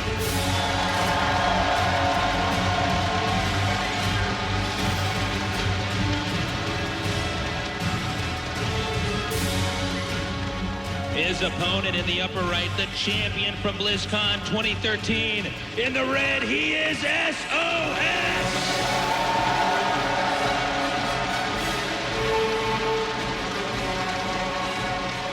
And of course, here we are, match point for that man right there, s0s. I want to give a little bit of love to our wonderful observers, Funka and Flo. Funka in-game right now. They've done a great job this weekend. And specking in-game is actually pretty difficult to do. Oh, yeah. We both tried doing that before. It's really hard to do to catch everything. So, yeah, definitely, guys, tweet them some love. They're doing a fantastic job. Onto this map. In this specific game, we see both players are hugging the right side of the map. So that could mean some attacks from either party early on. It is a map that's rotationally symmetric, so the Zerg will be expanding towards the left side of the map. The Protoss can kind of expand to the left side of the map, but it's a little bit tougher. If you notice the distance between this expansion and then to the upper left, that's a pretty big distance to try to cover. And Protoss army, not really the nimble army, if you will. They're not mobile. You got to be positioned or when you get in a fight, you got to make the position work for you with force fields and blink. I think that's okay, though. I think SOS is planning on ending this game on 2 or 3 bases, Yeah, to be honest. I think you're probably right. We saw the probe try to deny the hatchery from being planted. Not so successful, so now the probe will then go rotate into the main. Meanwhile, SOS going for what looks to be a pretty generic Protoss build, getting a fast expand out, getting the walling up. It's not until the Cybernetics core is done that we're really going to know what he has in store for us. But frankly, with SOS, it could be anything. I cannot believe we saw Tempest in the final series of Heart of the Swarm used, first of all, but then it actually won. He actually won a game with it, which is just really crazy to me. So I don't know. SOS might have something else incredible up his sleeve. He definitely could, but what will Life do here? While SOS has shown us the crazy strats so far in this series and in this tournament overall that have really wowed us and wooed us, what is Life gonna do? His life is on the line right now. If he wants to win this World Championship, he has to win this game. So does he play reactive? Does he have some sort of aggressive style plan? What is he going to do to ensure victory here over SOS? And I feel like we haven't really had the proper late game ZVP here. Most of these games, someone's doing something crazy, attacking early, knocking the other guy off his feet. I mean, we've barely had any Colossi in this game at all, Artosis. This is, it's been pretty wild. Uh-oh. We have a robotics right off the bat here. Okay, well, why don't you tell us what this is? Because we've seen this before, and it's been pretty effective. Well, there's a couple things it could be. It could be some sort of warp prism shenanigans, but I'm guessing this is going to be an immortal push. I think he's going to do an immortal all-in, a build that has been around for a very long time. Harding made this very popular. He was very successful with this. But it's pretty scary. You can hit the Zerg, you hit the Zerg so hard, and if the Zerg doesn't have perfect control, they just get boxed out of position, and they eventually lose. Yeah, you know, when you're warping in a lot of units, it can be, yeah, there it is, the immortal push is coming. When Protoss does an early attack against Zerg, a lot of the time you need roaches to fend that off, but the immortal is so good against roaches. It does so much damage against buildings like spine crawlers that those units become a lot less good, and this is what SOS is going for. It's a very devastating push, and Life is going to have to figure out that it's happening very soon if he wants to win. We'll see if Life is prepared. If anybody could hold it, it's Life. Note that the Immortal is parked inside the main. Revealing the Immortal is the tell. That's why we saw, I think it was 2 games ago, the hallucinated Immortal possibly push out. You know, it's one of those ones where it can be a little bit misleading. You're right. You're actually completely right about this. Remember, guys, when SOS made a hallucinated Immortal, I guarantee you he planned an Immortal push later on in the series, and that was part of this. So that it's throwing Life off. And what a beautiful mind game once again from SOS. Here we go. The gates are finishing. A Warp Prism on the way. He's got his 2 Immortals. That's all he thinks he's going to need. This is going to be really scary for Life. Note the Lings grazed by the Protoss entrance, but did not see the Immortal. They were just a few pixels off from spotting that. So this could still blindside Life here. We do have a Hydralisk Den coming up. A lot of Lings as well. Yeah, it seems like he senses something's coming his way. Well, and the push has started. A third base probably should have been up by now, so Life is getting ready. He's making a lot of units. He's doing everything correctly to try to hold this. But will he be able to? SOS is moving down the map now, warping in some additional units as well, using that cliff over his natural. He's coming down now. Now, the game Life wants to play is trying to intercept reinforcements, hit from different sides, and ideally burn out force fields in the middle of the map versus force fields being cast to cause obstructions, where when SOS is actually hitting the expansion. And so far, SOS has not bitten the bait. He is not going to cast a force field until he is absolutely sure that he has to. He's saving every single one. We have a bunch of Hydras about to pop out. They do not have range yet. And some nice force fields coming down, blocking out Hydras and some Lings. It looks like he's divided up this army. SOS going to town on these drones. Beautiful force field. The Hydra's beginning to slip around and hit the Immortals less impactful since there are not a lot of roaches, but the Warp Prism warping. Oh! Beautiful move, taking it at Warp Prism. Prism, and now it's just a matter of time before Life can hold this in force fields, going down that ramp. All the drones coming up the line. He has to remove these units. I believe he's going to be running out of force fields here for that ramp. He can still do at least a decent amount of damage. That attack could have possibly won this game, but in the last second, Life managed to gun down the Warp Prism in a moment that could change history.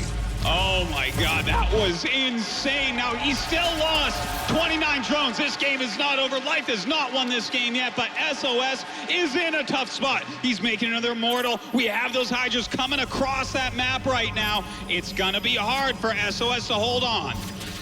The Hydras are coming up now. They're going to be hitting the cybernetics core, which is a huge problem because you need a lot of the units from the cybernetics core to actually defend this attack. Carving their way through the pylons and the gateways. More Hydras reinforcing. Ling's on standby, and he will now try to go in here for the kill.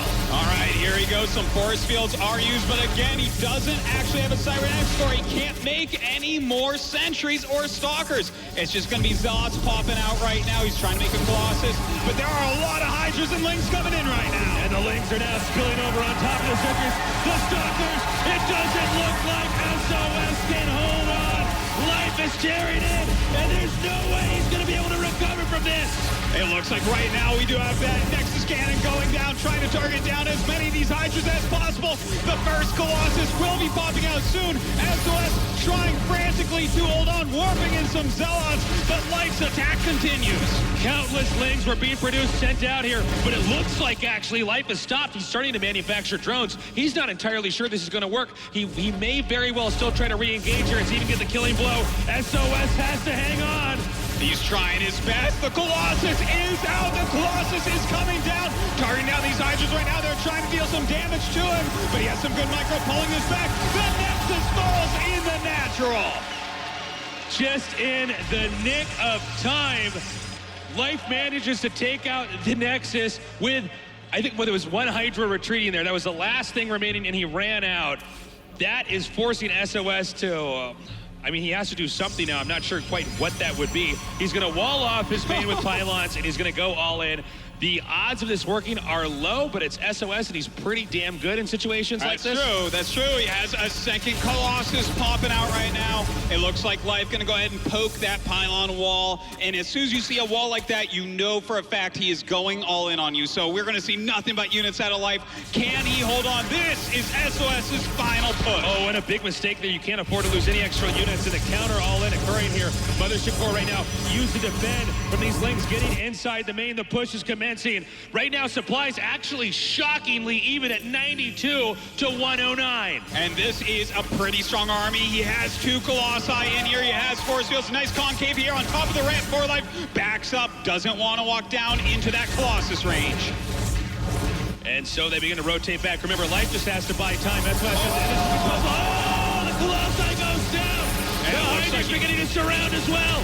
And some nice force fields do go down. He's keeping that Colossi alive, but for how long? It's taking a lot of damage. Good force fields still. Warping in some Zealots right now. He's trying to micro back, but Life is pushing forward. He has too many Hydras.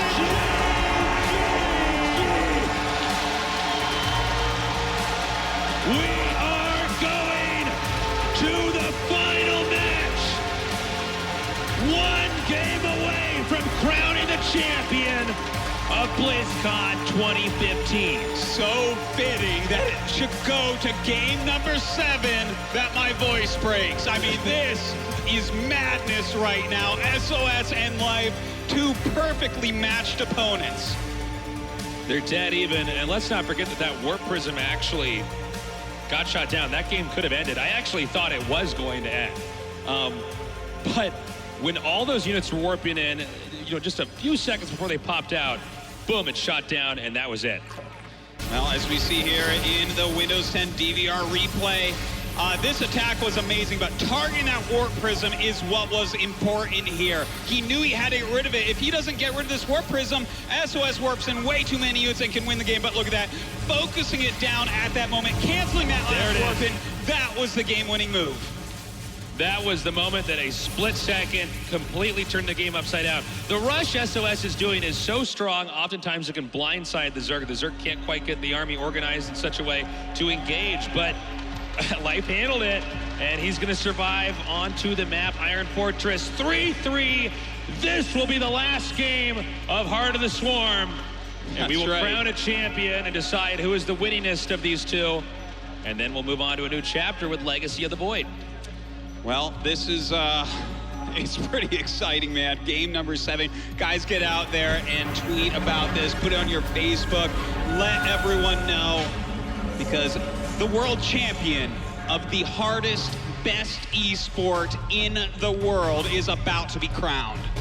This is pretty crazy, man. It's a 4-player map, which, by the way, we've had a lot of one-on-one maps, so this should be quite interesting to see where they spawn, how they're going to react to each other. Whatever the best strats they have on Iron Fortress for their final games of Heart of the Swarm, they're going to use them right here, right now, because everything is on the line. All right, we'll see. The countdown has begun. We're going to be getting right into this game number 7. Thank you guys for coming out and checking out. You guys having fun out there? Is this a sick final or what?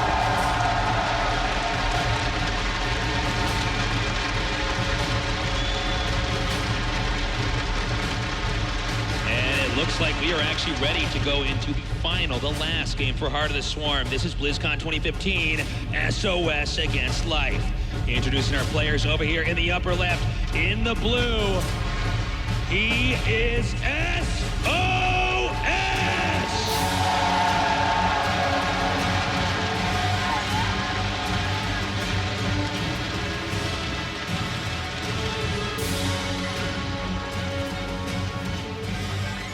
And in the bottom right, in the red, our Zerg player bringing us here into our final match. Make some noise for Life!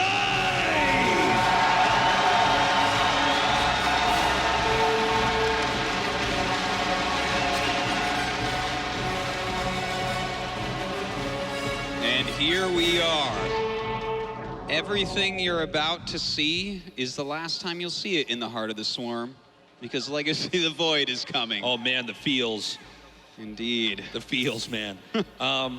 Oh, a forge going down. Oh my God. That's the last forge we're gonna see in Heart of the Swarm. I don't know if there are forges in Legacy of the Void or not. Well, he's going for a forge first now. On 4-player maps, cannon rushes are a little bit more effective, which might sound a little bit weird, but it's true, because the way you can scout it out and actually map it out. Now, Life is coming in here. He wants to do a speedling rush, and SOS wants to do a cannon rush. Yeah. They both wanted to try to end it fast. So this sort of seems appropriate. Game 7. This seems appropriate. So the result is neither of them can do that to each other. So this game sort of normalizes out here. Yeah. I would say it actually gives like maybe a slight edge to SOS, because, you know, throwing down a cannon, having his walling up, he's going to be completely safe. Speed Zergling Rush will do nothing to him. Of course, Life can turn that on its head at any moment and go all in, but I don't expect it. One thing that also SOS has to be careful about is, when Life gets his speedlings, if he takes out the probe and just contains SOS does not have a good idea of what's going on, which means Life could maybe do some other kind of attack or tech in a strange way, and that might throw SOS off. Definitely the case, and that's something that Life does all the time, so expect it. And look, 4 more Zerglings on the way. Not something you would expect. Let's see if he makes any more than that, though. 8, okay, we can do 8. You're gonna do 10 or 6. Oh, 10. He's getting more Zerglings. This is kind of crazy. This is not what you're exactly. He's mining gas again. Oh my God! Nest. Are you serious? He's gonna try to end it. This is not like in your textbook Zerg play, but that's okay, because if it works once, you've won in Heart of the Swarm. That's it. Sometimes when you do the weirdest thing when the world's watching, that's when it actually ends up working out. You don't have to play by the rules that other pro gamers think you should be governed by. So Life has decided that, this is how he wants to do it. Okay, he sees more Lings coming. The fact that he has his probe out here is so important. He doesn't know about the Baneling Nest yet, but he could be guessing that. Obviously, Zerglings can't break through that wall. He knows there's a watchtower there, though. I mean, is he just, let's see if the next pair of Lings, can we get a shot? Oh, I think he just doesn't know that a probe got out. Okay, so this is the tell. SOS should know that something's coming, and I think he might suspect that it's this. But there we go. Oh, another cannon. That's important. Very important, and We're gonna see if this connects well or not. Is this enough, though? I don't know that is. I don't know. He's getting ready to wall in the top. That's he really knows, important. he knows. He's identified it. And the attack is about to begin. The Banelings are coming forward. Can he break it? That's a lot of speedlings, and they are coming in right now. They're going to be able to eliminate these cannons in a matter of seconds. We do have the mothership core on top. Another Baneling coming in as well, and that cannon will fall. And the Baneling connects. He does manage to breach the expansion. However, s0s has fallen off into the access to his main. The mothership core is still down here, able to do damage. The sentry isolated, nice force field there, but the sentry does go down.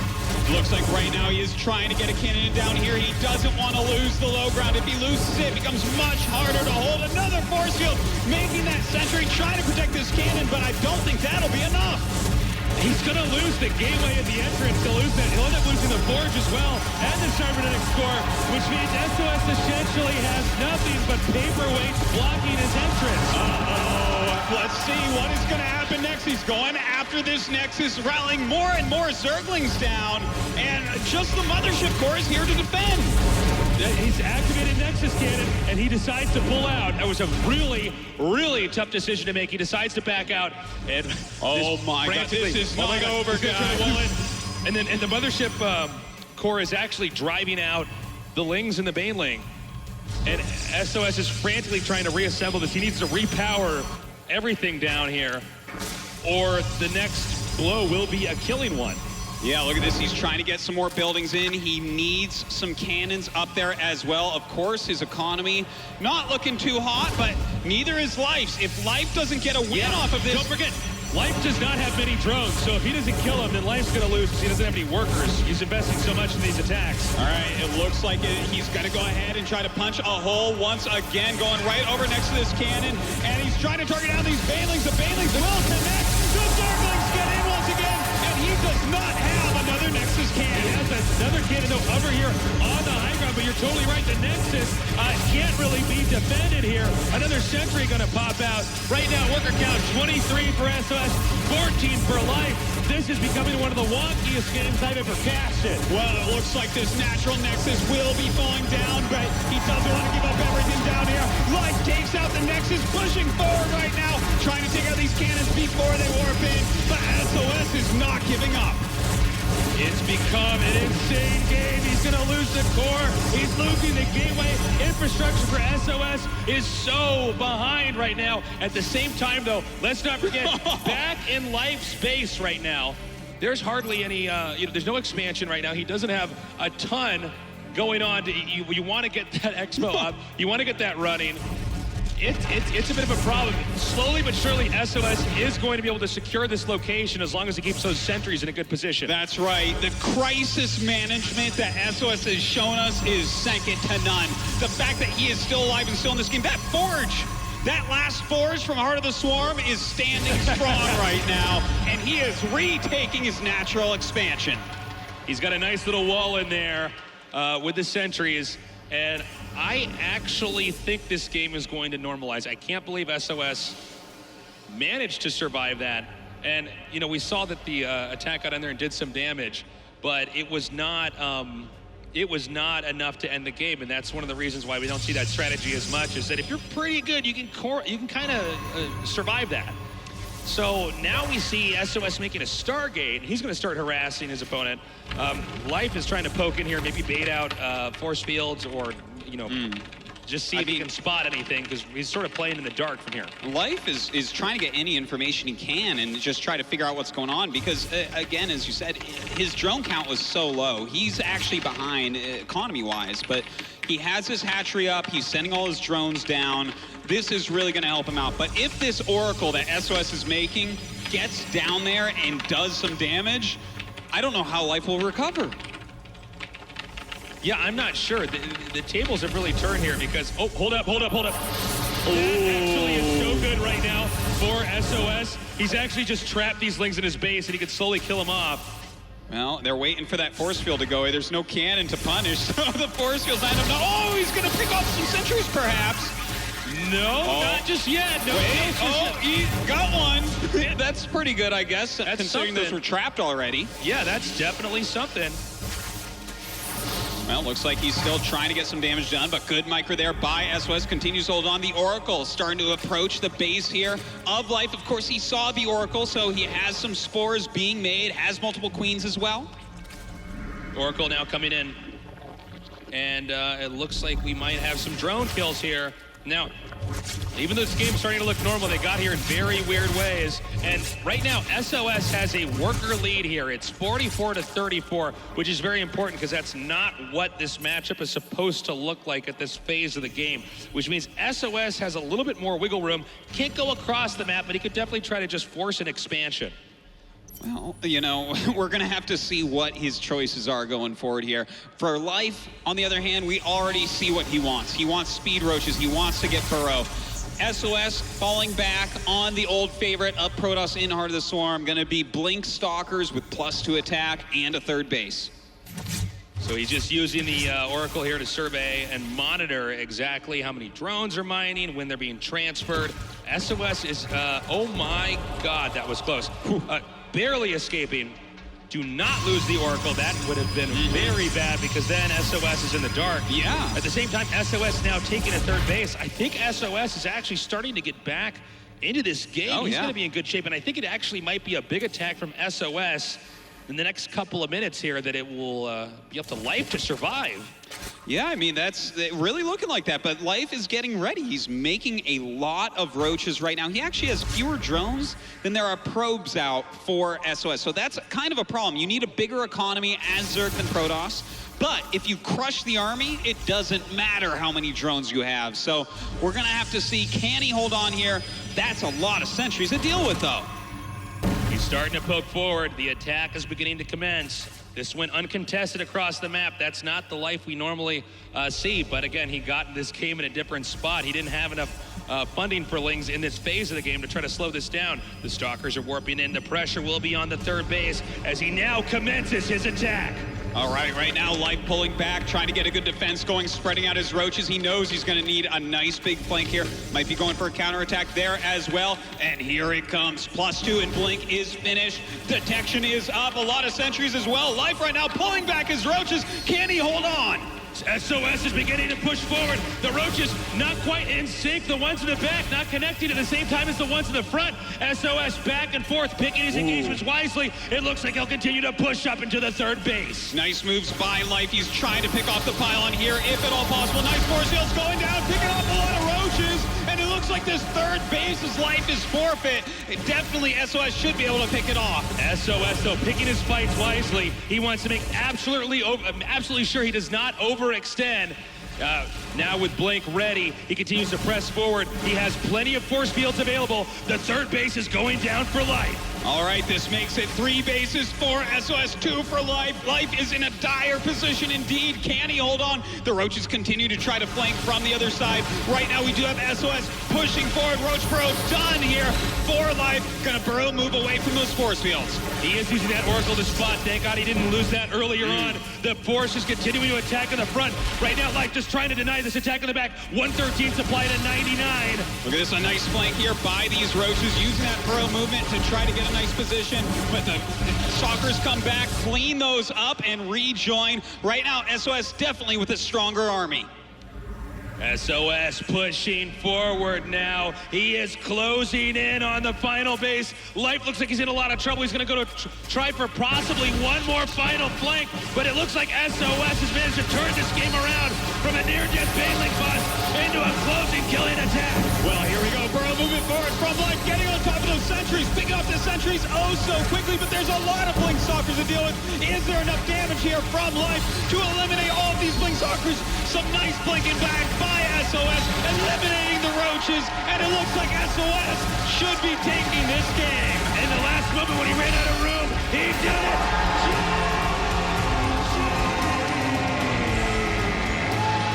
s0s is your 2015 WCS StarCraft 2 World Champion!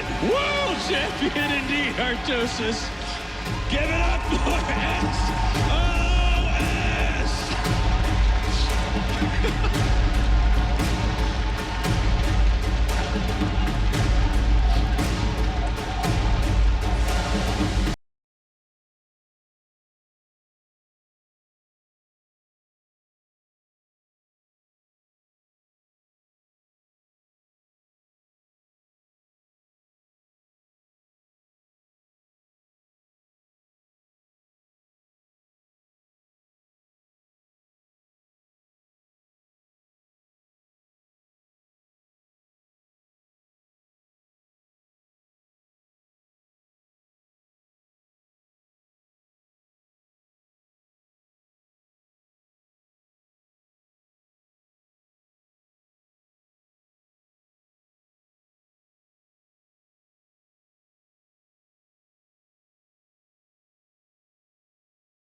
SOS is your champion of 2015, getting his second title of WCS World Champion, and of course, the last champion here in Heart of the Swarm. Before we move on, SOS, I want to talk to you really quick. We're pretty much at the eve of Legacy of the Void, and I mean, you are wrapping it up, kind of leading us in to Legacy of the Void. How does it feel? I mean, you've made StarCraft to history in so many ways. 저희 이제 공허의 유산이 며칠 후면 나오는데 저희 군단의 심장 마지막 챔피언으로서 정말 역사적인 기록을 많이 세우셨어요. 지금 소감 좀 말씀해 주세요. 우선 처음에 블리즈컨 왔을 때 솔직히 모든 게이머가 우승을 목표로 왔지만 그래도 군단의 심장 마지막이기 때문에 유종의 미를 거두는 식으로 전혀 좀 한 경기 한 경기 소중하게 했었는데 이렇게 결과로 나오니까 굉장히 뿌듯하고 1년에 1억은 한 번씩 먹어줘야 되는 거 아닌가요? You know, when I first came to BlizzCon, as with every player, everyone's goal was to win BlizzCon, but you know, I thought of it just taking one game at a time, and I was taking step by step, and now I'm here on the stage, and hey, I mean, gotta take a trophy once a year, right? That's gotta be a thing. Well, congratulations once again, SOS, ladies and gentlemen, your 2015 WCS champion.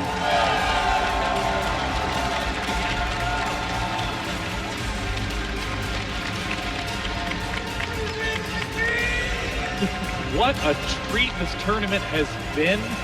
Those games were gifts. The final game, a Baneling bust that worked basically, but then wound up not quite working. And SOS's crisis management. Dude. I mean, Jeff, the number of times you said, that's probably it. I think he's out. And then it just kept hanging on, and you're like, okay, now there. Okay, now he's out. Yeah. Like, I mean, even dialing it back to Cactus Valley, where he's shoving in into the natural with the Warp Prism. Yeah. He force fields the Ram, force fields behind him. It looks like every Protoss victory ever.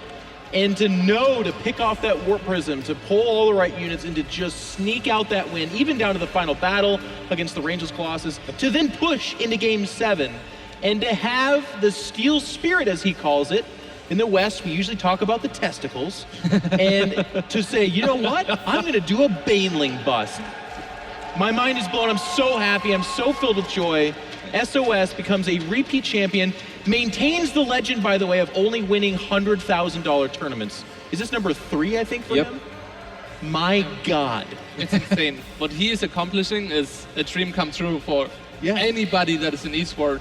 Yeah. And he's done it so many times now, he's probably questioning his own reality. Like, it doesn't even make any sense. I mean, I love what you say, that it's what pro gamers dream about. I mean, you know, you can go to like esportsearnings.com, you can see the money, and a lot of people get really excited by that, but pro gamers care about the championship trophies. And for SOS to be able to say, in Heart of the Swarm, I won 2 of the 3 world championships. To win any is uncanny, but then to have the majority of them, it's amazing. It's a cool thing for StarCraft 2, because one of the things that kind of mark how great a game is getting is when the same guys are winning the same championships. And I know that that's not necessarily the most popular thing to say, but for a game, that means that we are getting that upper echelon. We are getting those champions, those guys that are becoming the gods of this game. And SOS is up there. He came into this whole tournament, the entire time we weren't really talking about him.